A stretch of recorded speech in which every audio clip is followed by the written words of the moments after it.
We're back on the record. Okay, we are back on the record, and does the State Bar have any more evidence to present? No, Your Honor. Before the State Bar rests, though, it would like to withdraw the following exhibits. Okay, let me get my list. Me too.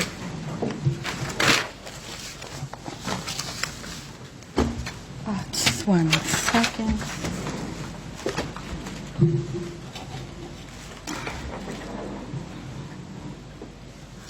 Okay. All of Exhibit 73, which includes Exhibit 73A through N. Okay. All of Exhibit 73. 3 is withdrawn. Okay. So 73 through 73M or N are withdrawn. Right. Okay.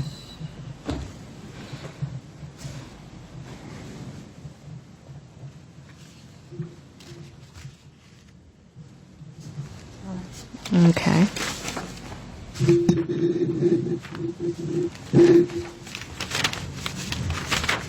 $74 is admitted. Right.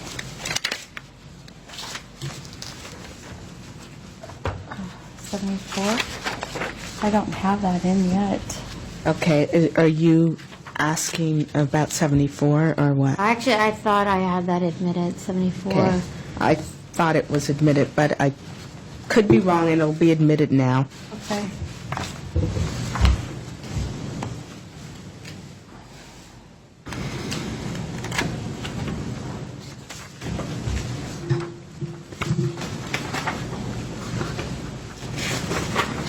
$71 was admitted today, and 71A. 70.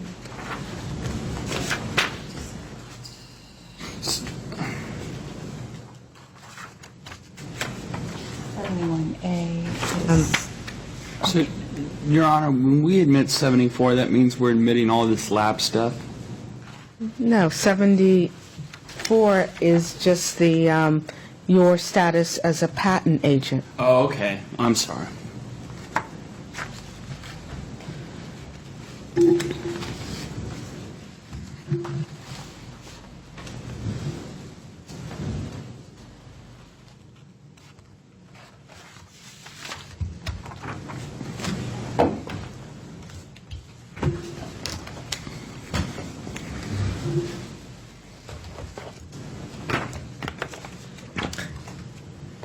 Okay.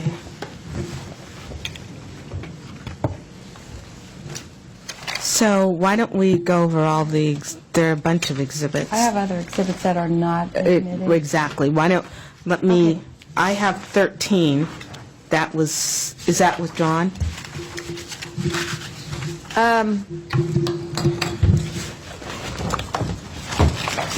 believe there was a question that we did quote from the exhibit onto the record, but I don't believe I believe there was an objection.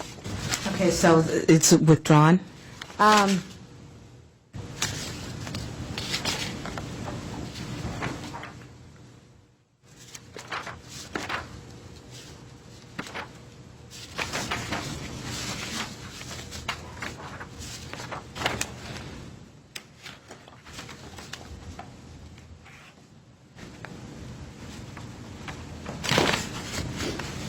Just one moment, Your Honor. Sure.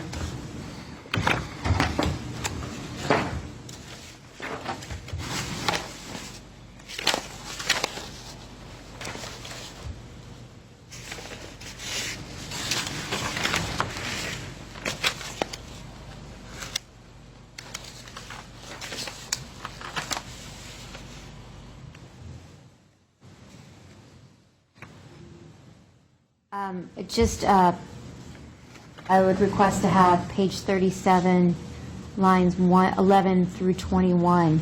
Okay, moved into evidence. Page 37, lines, 11 through 21.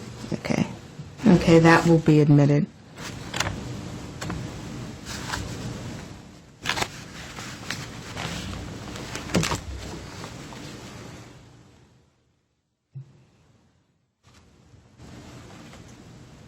And that would be all. Okay, so what about 14, Exhibit 14? That's withdrawn? Withdrawn. Okay. Exhibit 16, is that withdrawn? Yes. Line 18, Withdrawn. withdrawn. Excuse me, Excuse me, Exhibit 18, withdrawn. okay? Exhibit 22, Withdrawn. Exhibit 23, Withdrawn.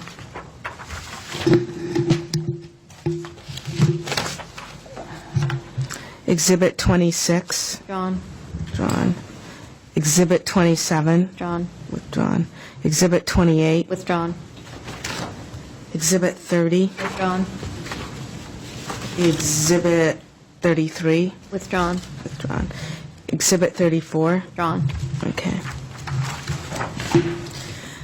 Exhibit 35, Withdrawn.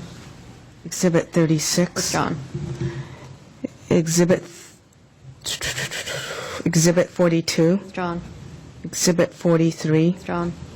Exhibit 45, Withdrawn. Exhibit 46, Withdrawn. Exhibit 48, Withdrawn. Exhibit 51, Withdrawn. Exhibit 52, Withdrawn.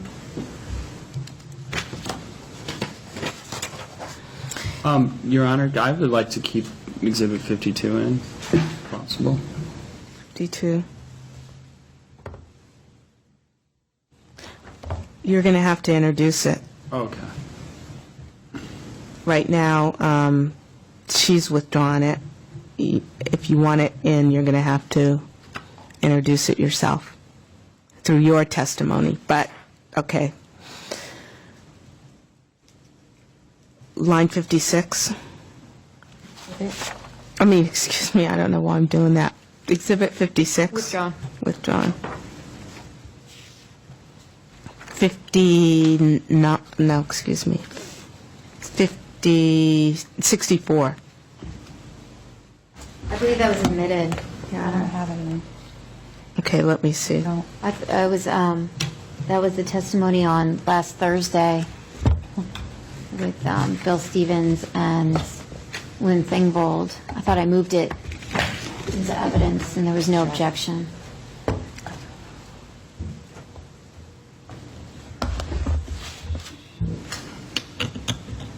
Let's see. Line 64, let me just look at it. I think it was.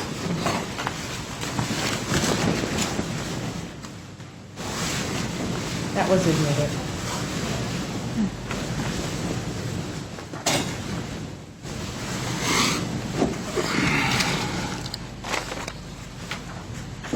Line 64, excuse me, Exhibit 64 is admitted.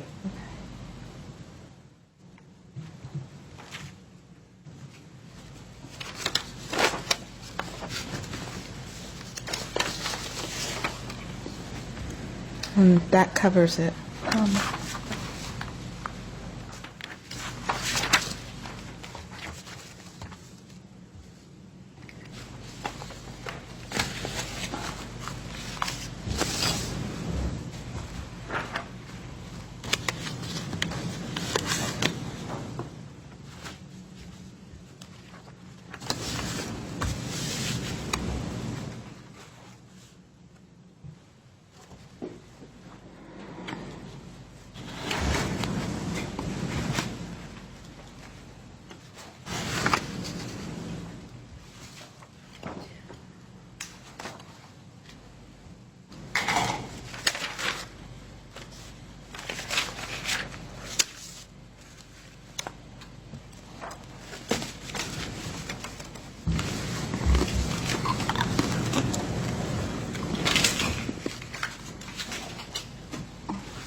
So is there any other evidence? No, Your Honor, the State Bar rests. Okay, and Mr. Coughlin, do you have any more evidence? Well, could I introduce Exhibit 52, Your Honor? Well, you can call yourself as a witness to rebut their case. I'll leave it up to you.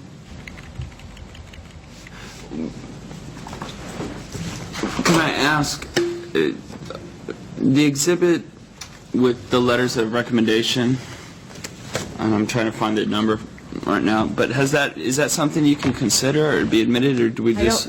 Let me know what exhibit it is. Okay. And what's the one that you wanted to admit? 52? Let me see, 52. Maybe there's no objection. I don't know.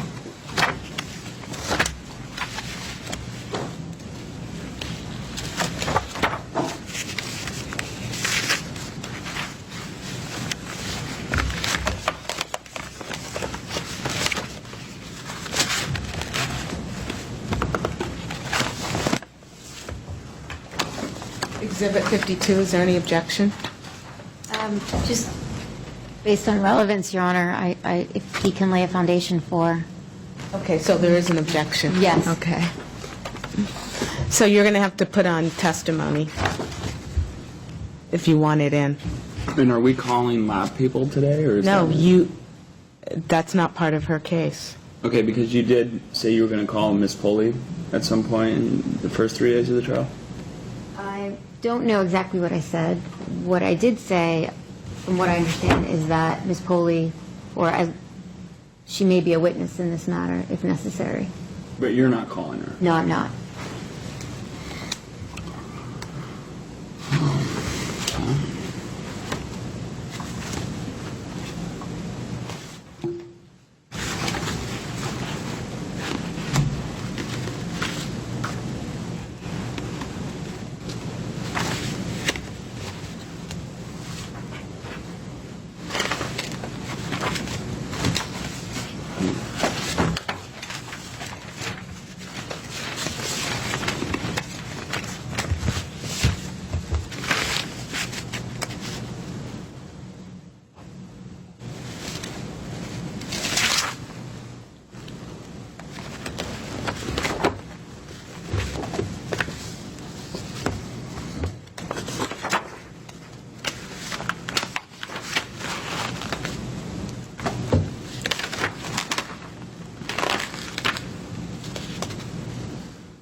Your Honor, Exhibits 39 and 40 contain the letters of recommendation. Okay, exhibits, let me see, 39. On 39, it'd be page 16. 39.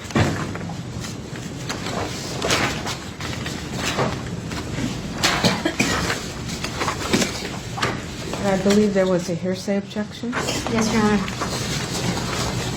I don't know how you get that in.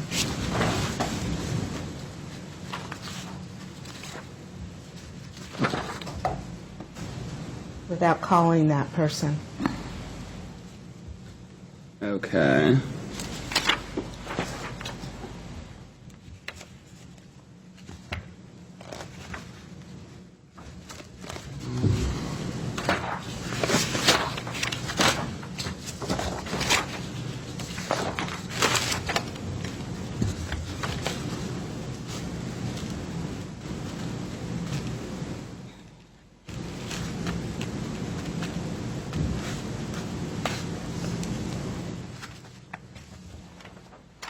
So, Your Honor, if they're not being offered to prove the truths of the matters asserted within the letters?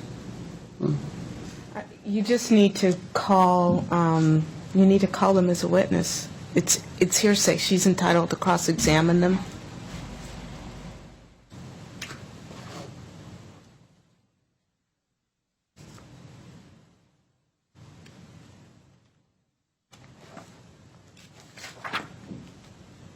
But we introduced those photographs into evidence, and I wasn't No, given... they were, But they were paraded before the court, though. right, and I totally ignored them. They weren't, Can they're you not read in the these and then evidence. totally ignore them?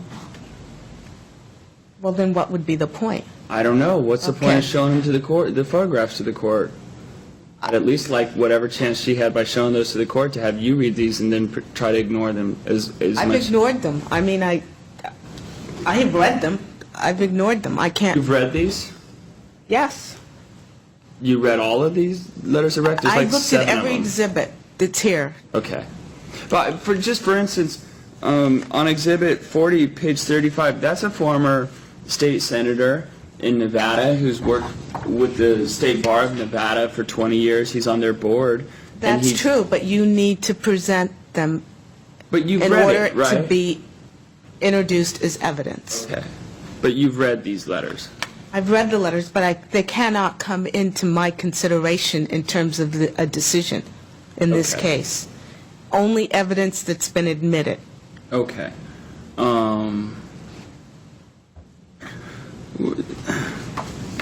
Your Honor, can I ask you, to what extent is this suggestion that I somehow didn't do what the lab told me to do? Gotta call you may have a reason for not doing what LAP wanted you to do, but you have to call them in as witnesses. Okay, and I'm not even saying I didn't do what Well, they wanted me to do, and I haven't We're seen- terminated from LAP, okay? That is the only thing the court knows at this point, is you were terminated from LAP.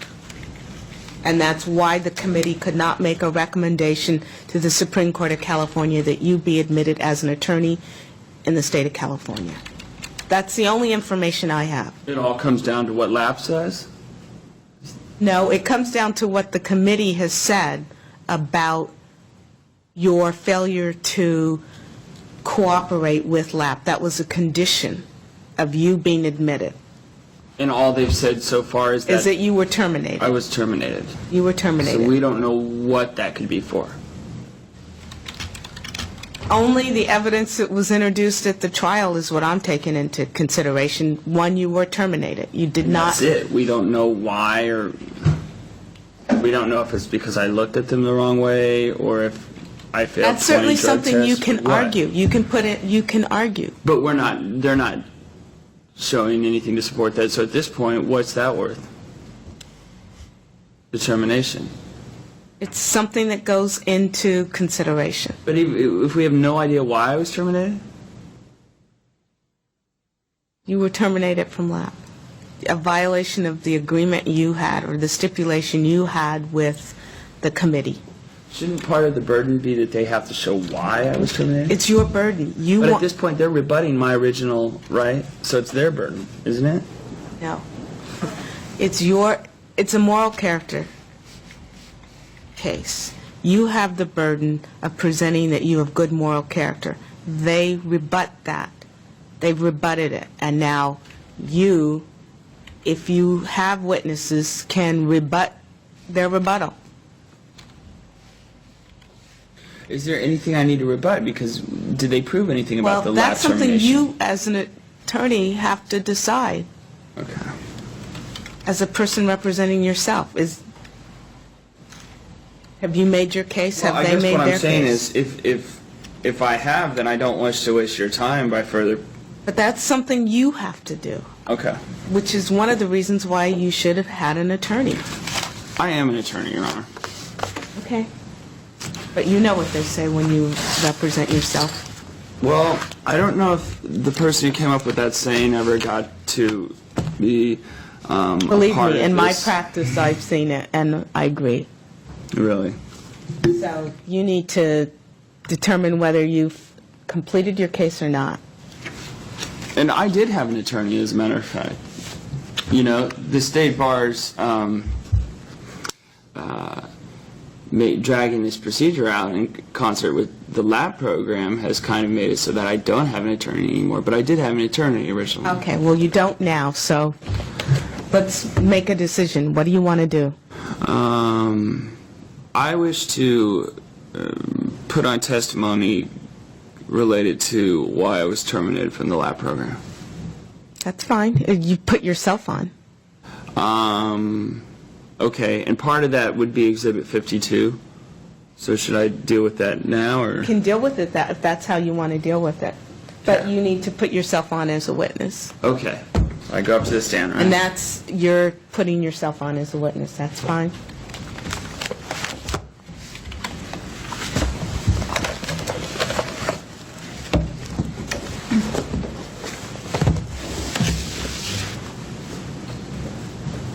You understand that you're still under oath? Yes. Your Honor.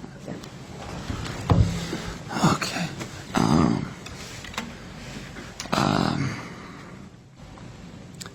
I would like to testify with regard to a few things. First thing that I'd like to address is my supposed termination from the lab program. And at this point, I don't know why I was terminated from the lab program. I was never given anything telling me why, other than maybe one sentence that was pretty vague, something like,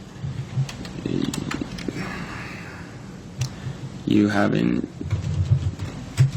fulfilled the terms of your participation plan, you're terminated. Something like that. So I don't really know exactly why I was terminated. And if that's a big part of the decision you'll make in this, I would suggest that it needs more light to be shed on it. If it doesn't factor much into your decision at all, then fine. I don't need to spend a whole lot of time on it, but I don't know quite why I was terminated by LAP. After such an expansive and invasive entity has poked around into your life, you might wish to get some feedback as to why they've chosen to terminate you after looking into every corner of your medical records, psychiatric profile, asked you questions about your economic life, asked you questions about your sex life, which I'll note, Your Honor, in one of our earlier telephone conversations, you mentioned that as being something that the lab program would not be able to do, and whereupon I informed you that, in fact, their own questionnaire, which is included as an exhibit in here, does go into one's sex life. But I'd like to introduce Exhibit 52 for the purpose of showing that, for whatever reason, I was terminated from LAP.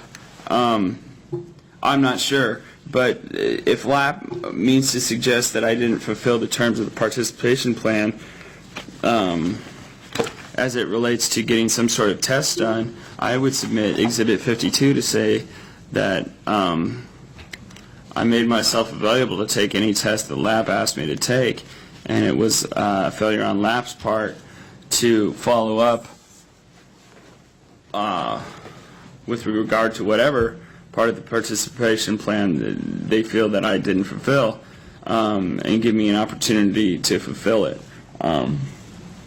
This Exhibit 52 is not everything related to the issue of my trying to fulfill the terms of the participation plan. I have other emails. I've had phone conversations and letters with Ms. Coley that indicate that, you know, if there's a test I need to take, I would appreciate her letting me know when and where. Objection, hearsay. Well, Sustained. okay, Exhibit 52 at least speaks to that issue, though, Your Honor. I'll note on the second paragraph, it's my attorney at the time, Mr. Fishkin, is expressing to Ms. Poley that it's his understanding that she wants me to take some sort of test. It demonstrates that I don't know what test she's talking about or where to get such a test done. And Ms. Poley, and I'll note the late date. This is February 6th of 2006. Your Honor, objection referring to hearsay evidence is not even in evidence. Okay, in terms of Exhibit 52, I will say that it's not hearsay if it's not coming in for the truth of the matter, and it's corroborative evidence that you might want to know what test they want you to take. Okay. So it is in evidence? I'll let it in not for the truth of the matter, but as some corroborative evidence that there was a test Okay. that you wanted to take. And further, in that line, Your Honor, I would assert that this letter is dated February 6, 2006. This abeyance period ended, I believe, in February. This abeyance period, I believe, started in August of 06. That was the date of my original meeting with the lab program. So August, September, October, November, December, January, February. So if Mr. Fishkin is having correspondences with Ms. Pulley in February of 06 about taking some tests, then that would suggest, and I would corroborate this with my own statements, that Ms. Pulley never even made any effort to get a test taken until nearly the end of this abeyance period, this 6-month abeyance period. What I would do is direct your attention to Exhibit 6. Mr. Coughlin, just to focus your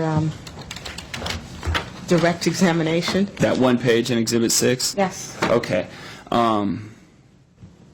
As you indicated, you were confused as to why you were terminated from LAP.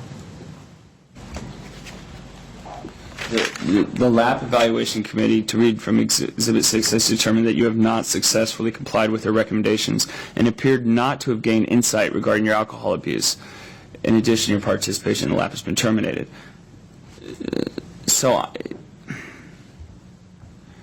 What you need to do is address your issue, the direct issue that you said you were going to be given direct examination about your termination from LAP.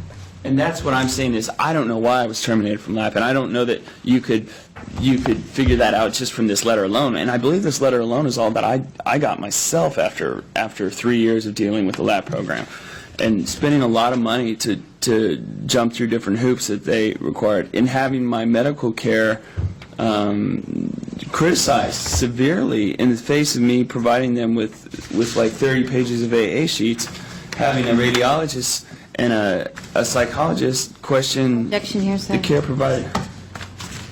Okay, that's the basis. I'm going to overrule the objection. That's the basis for your termination from LAP. That's what you're saying? Is what?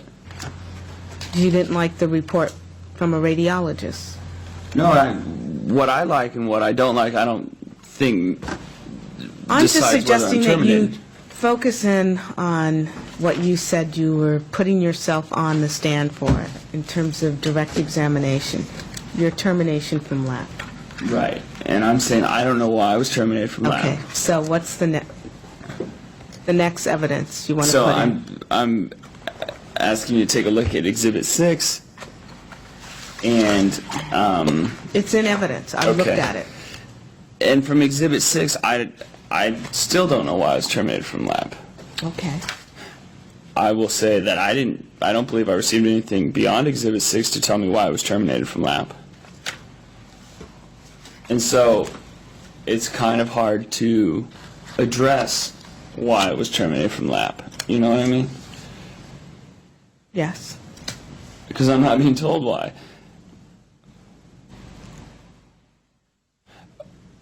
And then I'm pointing to this Exhibit 52 to show that even if LAP wants to say it was over some testing that they wanted done, we made efforts we have written evidence here, showing that we made efforts to comply with them. I don't see any evidence from them pointing to the contrary. So, Okay, so let's move on. 52 was admitted. okay. I will state that at my meeting with LAP in August, they did, in fact, in concert, say to me, Objection hearsay. I'm going to overrule. Go ahead. they did say to me that you're not sober because you're taking these medications. I can tell you that can throw that can be Okay, bad for your this health. is not going in for the truth of the matter stated. This is going in to show your state of mind. That's it. Okay. Well, so it can't be going in to say, I heard them say this? No, I mean, at this point, it's self-serving, number one, which is why it's part of the reason that it's hearsay, is it's not reliable testimony. But I'm letting it in to show your state of mind. This is what you believe, not for the truth. So anything that's self-serving is unreliable? No. All I'm saying is that hearsay, it is hearsay. But it's not hearsay if it's not going in for the truth of the matter. And it's going in to just show your state of mind. Okay. But I'd like it hearsay, in for the truth of the matter. well, it's not, because it's hearsay. If it were going in for the truth of the matter, it would be hearsay, and it's not reliable. That's what why hearsay evidence is not allowed into evidence, is because it's not reliable. But if someone is testifying, yeah, this guy told me he killed that person, they're able Not to... reliable. They wouldn't be able to testify about that? I can't give an Yeah, evidence. this killer I'm admitted not- killing this to I am me. not giving an evidence But I know that lecture. if a guy... I've made my ruling, okay? I'm letting it in to show your state of mind. Okay. And I'm just trying to deduce whether you're saying it's unreliable because of me, something particular to me. It's unreliable. It's unreliable. Because I'm saying it? Or would it be unreliable because anybody's saying it? It would be unreliable for anybody to say who wasn't the declarant at the time. All right. I'm just trying to figure out how you'd ever get a statement against interest into evidence then, but...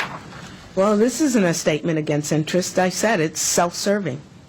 Yeah, it's lapse statement against their own interest because Okay. they're practicing medicine. I'm not going to argue with you, Mr. Coughlin. Let's move on. Okay. That's Exhibit 52. Oh, that's it. Okay, yeah. Okay. Not for the truth. I understand. Go ahead. Next Well, question. I think the truth should be heard.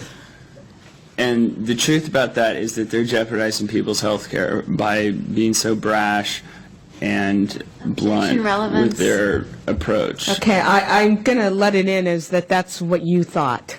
Thank you. And I'll say that, take this opportunity at this trial to say that my experiences with the lap in that regard were very bad for my health, my physical health, and my medical treatment was compromised a great deal by lap's approach. And I believe that approach is tantamount to practicing medicine without a license. And that, as you earlier suggested, if I had just done what they said, everything would have been all fine, is something that I cannot agree with, you know, because you've got people who 5 minutes after meeting you are going to practice outside their specialty and outside their profession, in fact, and telling you what is acceptable medical care and what is not. And the consequences of that are that they're not going to give you a favorable recommendation to work in a field that you've gone to school for, that you've taken out maximums of student loans for, that you've passed the bar exam for. You took the bar exam twice for, you know. So the lab program has a pretty heavy hammer that it yields, and I wish to illustrate, you know, in fact, this is one of the, I wish to illustrate that in this setting and hopefully get that into an opinion, because I'd like that to be known. You know, I think power that is unchecked leads to bad things. And right now, as I see it, the lab has unchecked power. And that's real serious when you're talking about people's medical care, when you're talking about complicated situations. Is I think Dr. Tucker's report shows fairly well, these are complicated interactions between different medical problems. You know, if you can divorce it from some of the prejudice and some of the politics that go along with things like substance abuse or chronic pain or ADD, and look at it like something like a hemophiliac or a diabetic or something like that. And if you had a diabetic or someone like that come into the lab, and for them to say, we don't think you're sober because you're taking insulin, stop taking that insulin, the results of that could be pretty bad. Objection relevance. I'm going to let it in. That kind of brings me to another point, is that I can't think of another disease, and the AMA does characterize both alcoholism and substance abuse as a disease. I can't think of any other disease that receives the treatment that this one receives from this bar. There's no other disease where the bar is able to do the things it does to you that it does in the case of alcoholism or substance abuse. They can't do that to you if you're a hemophiliac, if you're a diabetic, if you're a narcoleptic, if you're a lot of different things. They can't. But because there's some stigma to substance abuse or the treatment of chronic pain, there's this politics that surrounds that enables the state bar to basically, in the lab program, acting in concert, to have unlimited power, really. Objection. I'm going to let it in. This is his belief. Okay. But let's move on to beyond your belief.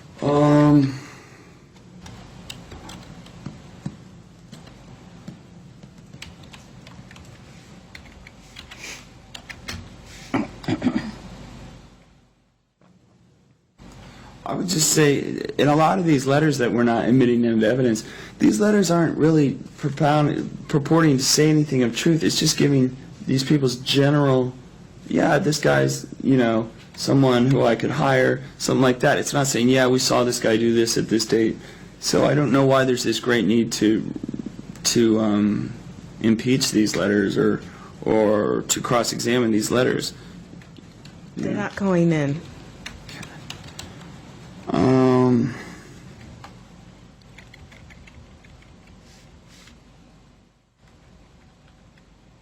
Is there anything that you would suggest I speak to? I can't be your lawyer. I'm not asking you to. Yes, you are. No, I'm just asking you as a judge, is there anything that you would prefer I think you address? need to focus on the purpose of this hearing, which is, do you possess good moral character to be admitted as a member of the bar, and address the rebuttal that was given. Okay. As I can see it, I initially met my burden to show I had good moral character, which brought on the State Bar's rebutting of that.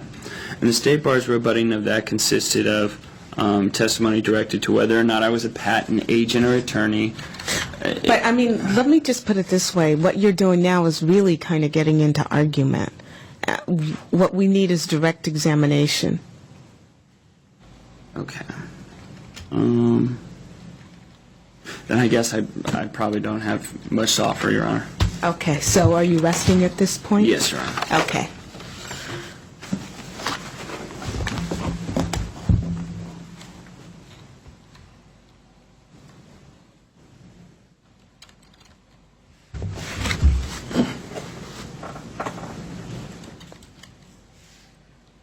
Okay, and so what we'll do is close at this point.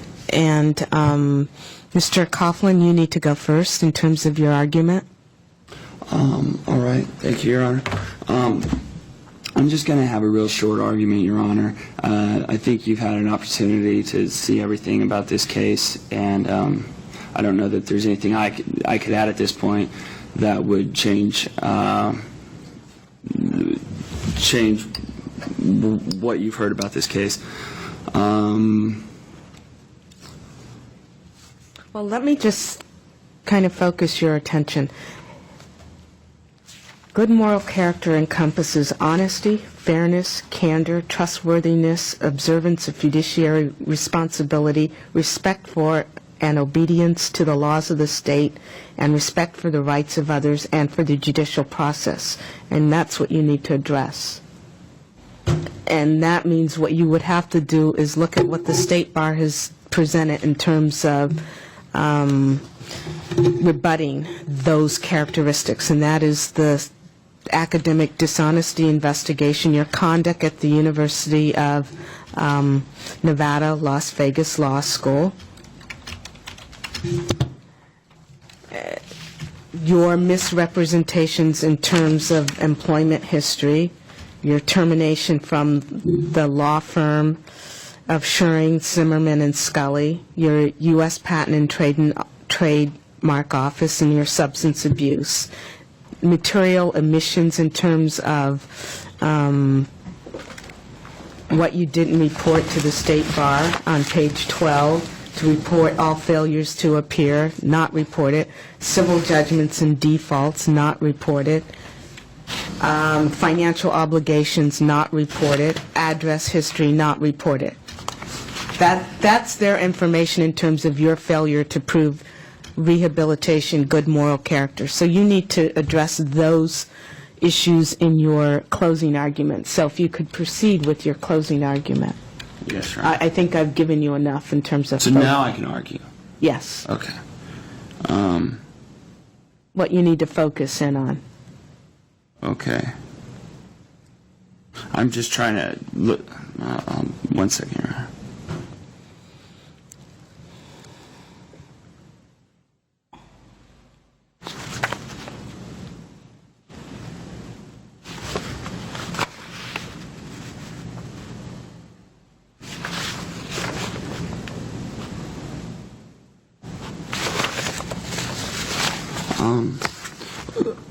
Okay, Your Honor, to address those, we've got the list of things that show good character, and then we've got the list of things that State Bar presented to show we don't have good character, or I don't have good character.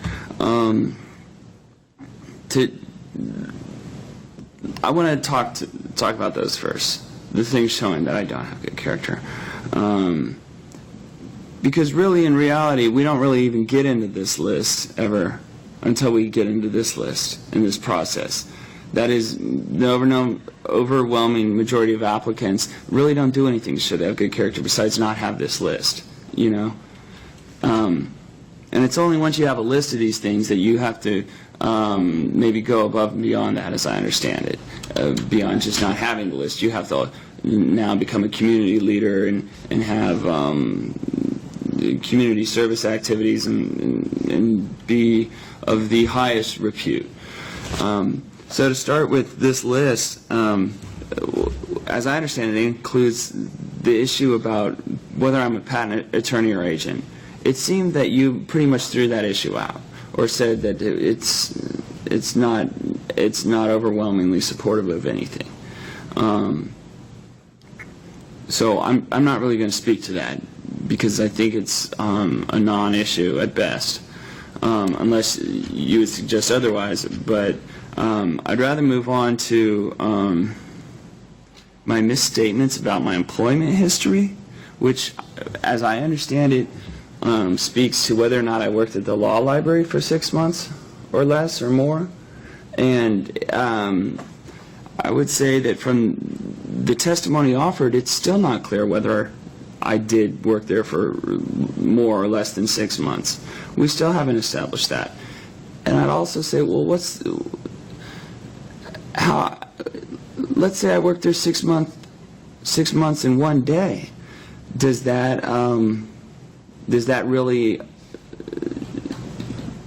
really such a strong point in the State Bar's case? It's clearly close whether or not I worked there for 6 months. It's not like I worked there for 3 years and omitted it.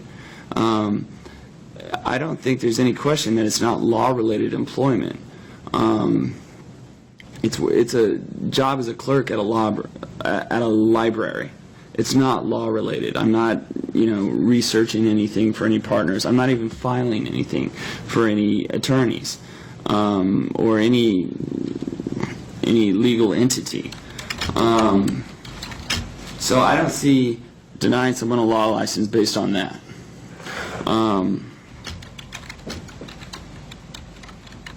Next we have the academic dishonesty issue. Well, I think it's pretty clear that I both reported that correctly and was cleared of any academic dishonesty And I think where the murkiness comes into this is that UNLV's investigation seemed to change course midway. At first, it's an academic dishonesty investigation, and I don't recall ever being told it was anything other than that. Then somewhere along the line, in Mr. Burns's letter, it becomes, well, no academic dishonesty took place. We're clearing you of that, but we're going to warn you about something. We're not really sure. Just don't do it again, whatever it is you didn't do, you know. So I think that's where the murkiness comes into this. But it's clear, Mr. Burns's letter says no academic dishonesty took place, and it's clear that from my update to the State Bar that I reported that as such.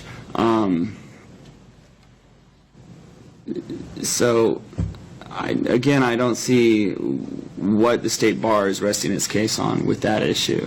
So they're 0 for 3, as far as I can tell so far.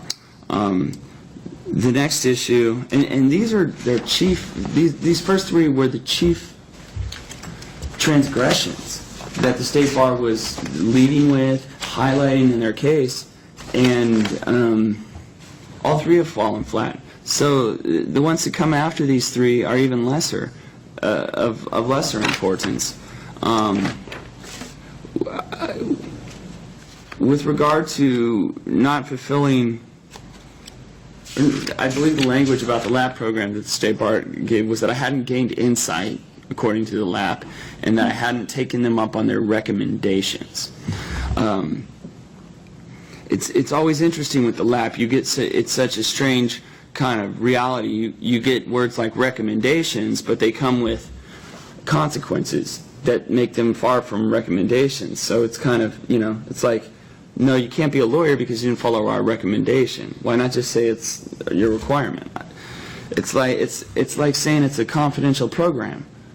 Why say it's confidential? Why do you put that on confidential lawyer assistance program? This is out in your hallway out here.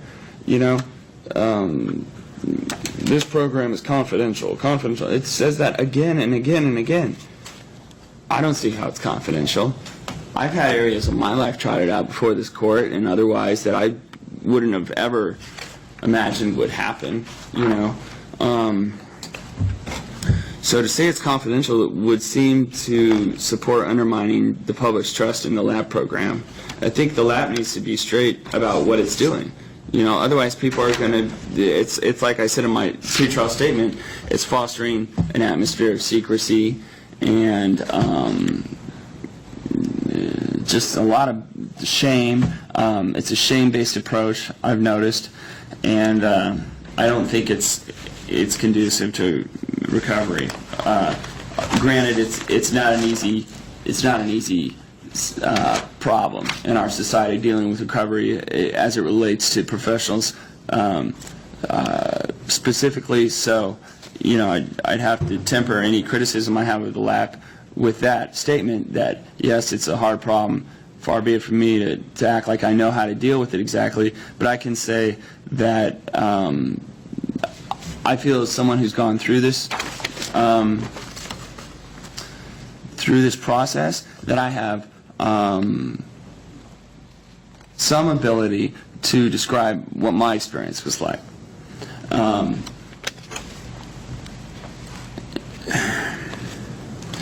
Other issues that the State Bar brought up in their rebuttal included my activities at the law school. I don't believe we got in anything more than hearsay with regard to what other activities we're talking about. They certainly didn't appear in the pretrial statement, and I don't know that they formed any foundation in the State Bar's original denial of my application. So I don't know how I can speak to any other activities that they're mentioning. If they're referring to something Christine Smith, the dean of the law school, was talking about with a paper with a professor's stempel that was due for a writing requirement, that we had some questions about what its content needed to have, I don't believe that became part of this case at all.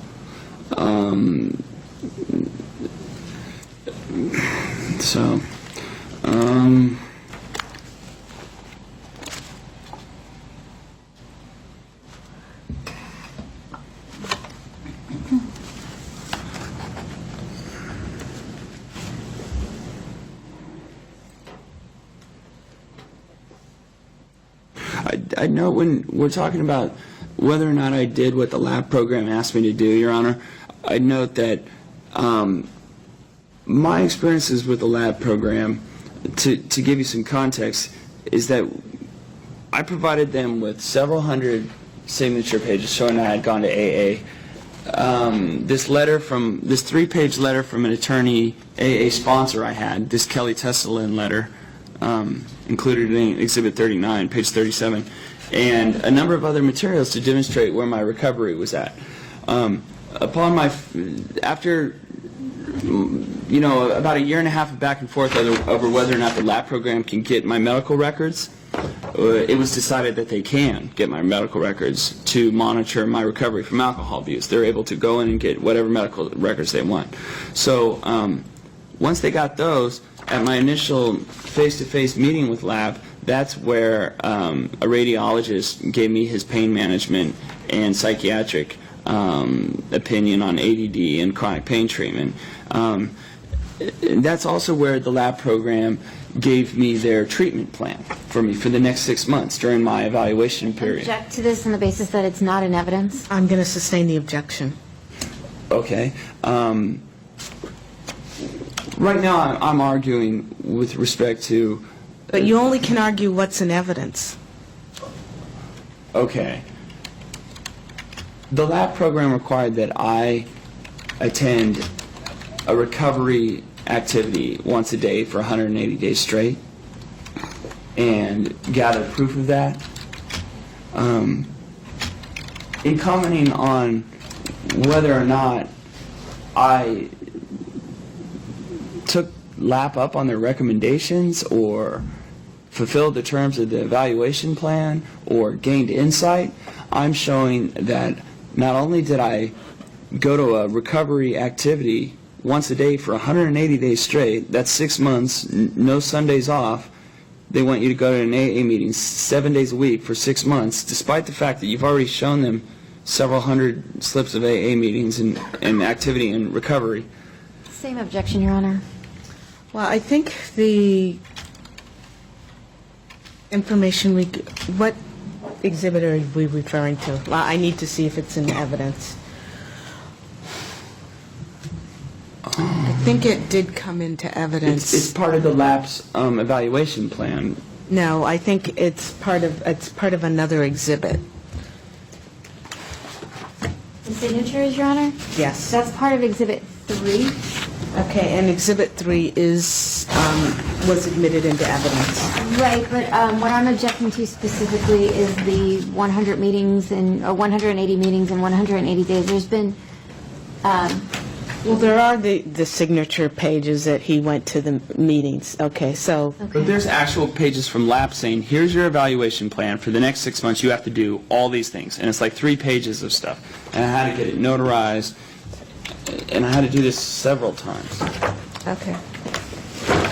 And it says you need to get drug tested or be available to be drug tested 12 to 36 times a year.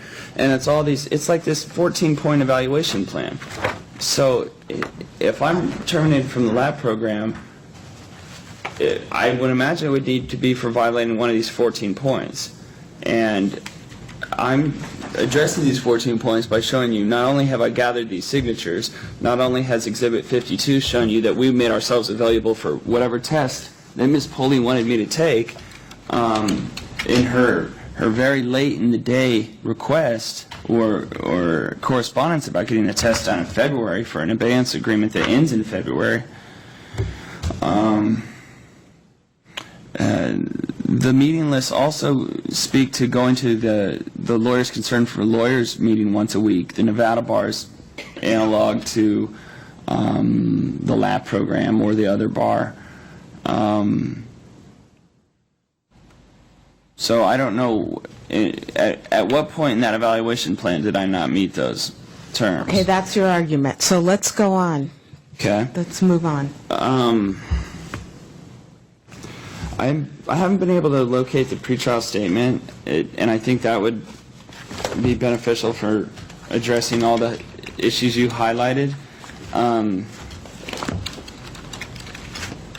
I don't believe that's the pretrial statement for the bar is an exhibit? It's not. It's not. Okay.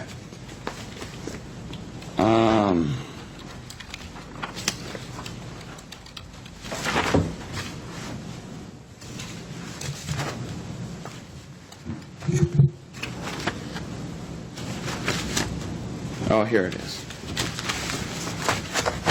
I'm going to give you another 10 minutes. Okay. I mean, you need to wrap this up. Okay. Okay. DMV stuff in Nevada. I'm not going to speak to that. I don't think it's worth one of my 10 minutes. It's about speeding tickets, whatever. And that, I don't mean that whatever to say I don't respect the process and that I didn't ultimately pay those tickets. I just mean I don't think it's worth 5 years of interacting with the California bar and this stage of a trial in 2007 for failure to appears based on not having proof of insurance from 2000 in 2001. I think that's kind of beneath this process.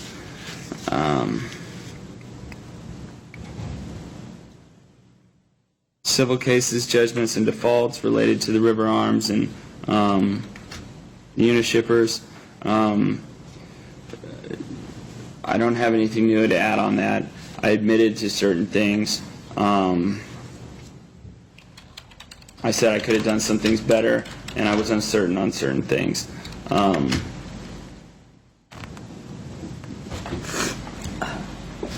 I think that is what it is. I've already covered the law school employment. The fact about the State Bar of California trying to say somehow I didn't report this Hale Lane employment.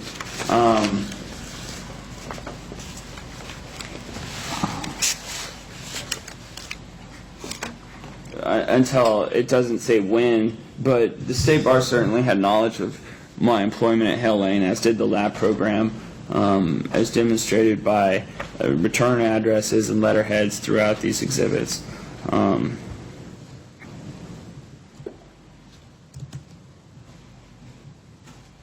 To say it was not until May 14th, 2004 that the applicant told us about his business, well, I don't even think that business got off the ground until sometime in early 04, so I certainly don't feel that that's too late to report, to update this moral character application. Certainly, you know, sitting in a room now, looking at it and seeing the requirements, I can look at that and say, yeah, that's something he should have done. But I would submit that a lot of this involvement with the lab program and a lot of the recovery-based activities that were salient in my life at that point might help mitigate in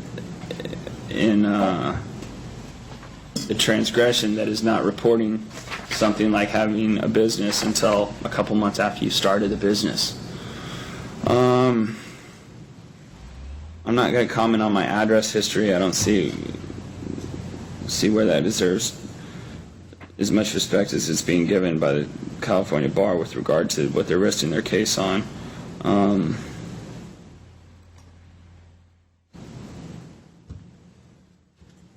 I'm gonna reiterate an earlier argument or comment I made with respect to the State Bar's position that I somehow misled them about my attendance at AA meetings in 2002 because I didn't tell them until 2004, or because the letter I said I had only been a social drinker up to a point.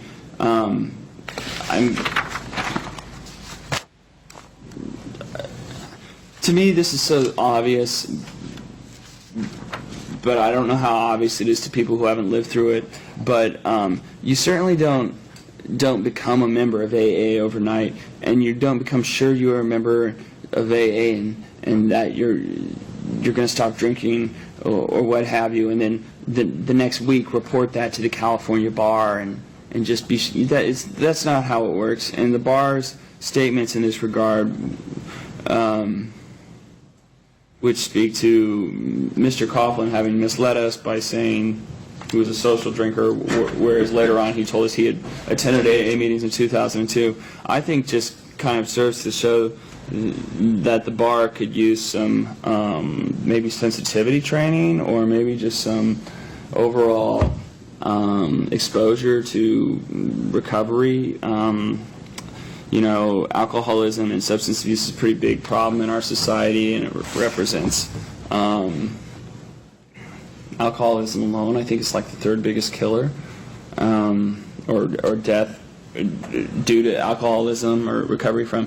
And so the state bar's kind of shame-based approach with regard to, well, you went to a meeting in 2002, and then here you said you thought you were only a social drinker, and then later on you're saying, no, it's, to me, it's shameful. The Patent and Trademark Office issue, I feel has been addressed. Financial obligations, yep, I owed some things, I still owe some things. Those are things that needed to be reported, absolutely. Would I like to pay them back? Yes, I would like to pay them back. And hopefully I'll be able to do so. But what can I say? The rule is you're supposed to report those things. I didn't report those things until sometime in 2007. So,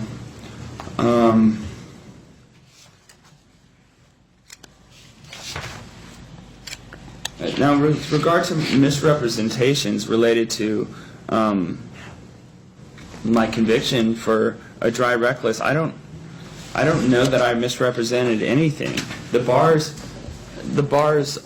claim that I made some misrepresentation is apparently based on the arresting officer's report. Well, I guess that would mean I had misrepresented something if, in fact, everything that's included in a police report is taken as gospel and not as some buzzwords that an officer who's been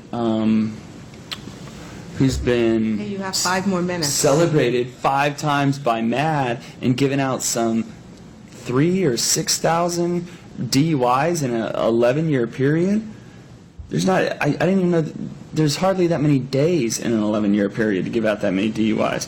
So to say that everything that's in his buzzword-laden report is somehow conclusive that anything I said that contradicts that is a misrepresentation, I don't agree with at all.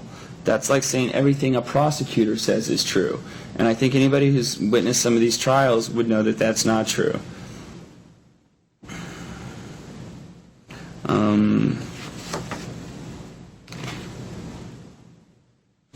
Employment history, we already talked about that.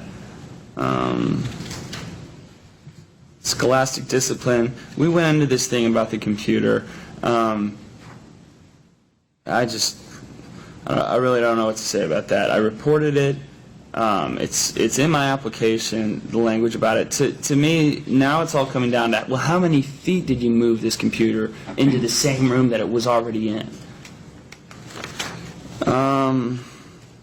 Academic dishonesty investigation, we already talked about that. I reported it as there was a finding that no academic dishonesty took place. And this is where I'm confused, because early on in this academic dishonesty investigation, from my recollection, is they make you sign this letter saying, yes, I'm aware I'm being investigated for academic dishonesty. So from there to getting a letter saying you're cleared of academic dishonesty, but we also are kind of going to give you a warning about what I'm still not sure they're warning me about, something about threatening somebody through an email or something, which Mr. Trottos clearly said he wasn't threatened, or that maybe he was threatened, but not in that way, and I don't know.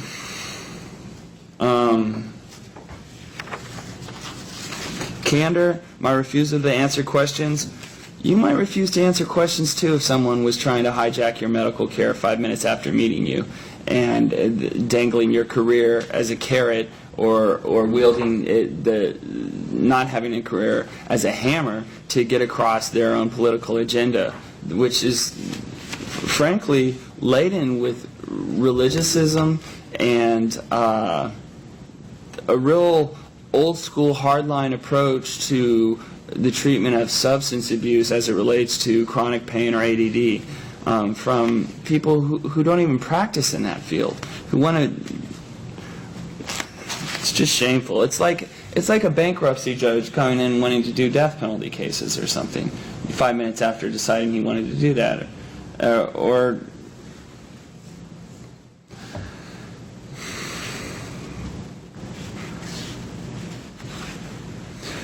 So with that, I would say that I don't have anything further to add other than I appreciate your listening to me, Your Honor, and the care that you've given this case, because I have felt that my case has been heard, and I appreciate that. Okay. Yes, Your Honor. I'll make this brief. At the outset of this case, the State Bar stated that this was a case all about candor and cooperation, and that based on Mr. Coughlin's inability to be candid and failure to cooperate, he has demonstrated that he has not met his burden to prove that he has the requisite good moral character for admission to the State Bar.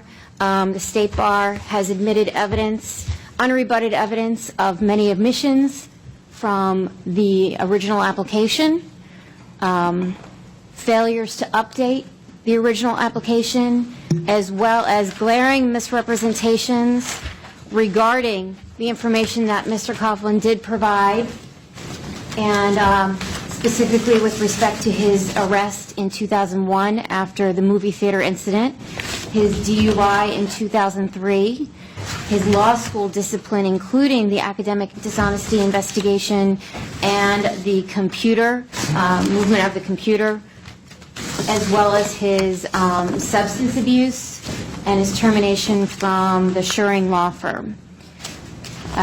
Based on all of these, either failures to provide to the State Bar, material omissions, and also outright misrepresentations, the State Bar has proven that Mr. Coughlin lacks the requisite good character for admission to the State Bar of California. Thank you. Okay, do you have any rebuttal to that? No, Your Honor. Okay, thank you. So at this point, the case is closed, and it will be submitted today. Okay? Thank you. Thank you. Thank you, Your Honor. Your Honor, when you say submitted today? That means I have 90 days to write a decision. Okay. Okay? Thank you.